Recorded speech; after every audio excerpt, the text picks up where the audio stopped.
பிரஸ்ல நான் என்ன பேட்டி கொடுக்கிறேனோ அதை தான் நீங்க போடணும். அதை தவிர மாற்றி மாற்றி திருச்சி நீங்க உங்க சுயலாபத்திற்கெல்லாம் நீங்க அதை யூஸ் பண்ணீங்கன்னா பத்திரிகையாளர்கிட்ட இன்னைக்கு நான் மேல்மருவத்துல அம்மன் முன்னாடி கேட்டுக்கிறேன், தயவு செஞ்சு என்கிட்ட பிரஸ் மீட்டுக்கு வராதீங்க இனிமேல். நான் அவ்வளவு தூரம் உங்களுக்கு ரெஸ்பெக்ட் பண்றேன். எந்த ஆளு டெய்லி உங்களை கூப்பிட்டு பிரஸ் மீட் கொடுத்துட்டு இருக்காங்க? யோசிச்சு பாருங்க.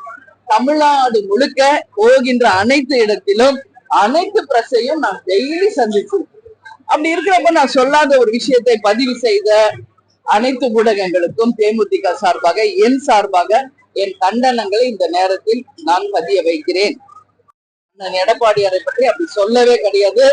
இது தவறான ஒரு விஷயம். எங்க கட்சி கலந்த ஆலோசனையில் நாங்க என்ன பேசுறோமோ அதை நீங்க திருச்சி போட்டீங்கன்னா அதுக்கு நாங்க காரணம் இல்லை என்பதை இந்த பிரஸ் மீட்ல மேல்மருவத்தூர்ல இதை நான் பதிய வைக்கிறேன். டயா பூஸ்டர் சுகருடைய ரிமோட் கண்ட்ரோல் இனி உங்க கையில. அனைத்து மருந்து கடைகளிலும் கிடைக்கும்.